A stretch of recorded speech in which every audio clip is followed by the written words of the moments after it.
رات میں مجھے بہت بے چینی ہو رہی تھی آپا۔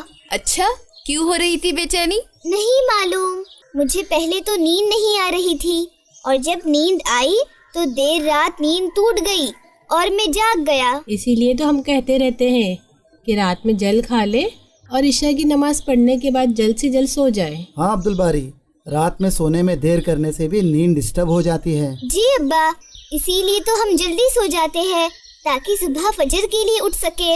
عبدالباری، تم نے سونے سے پہلے دعا پڑھے تھے؟ میں نے پڑھا تھا۔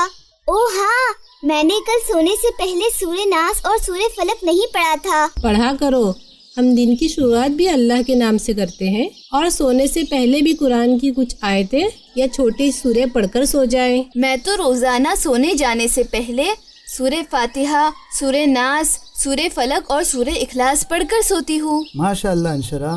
اور ابا، میں تو روزانہ سونے جانے سے پہلے وضو بھی کیا کرتی ہوں۔ کیا یہ ضروری ہے آپا؟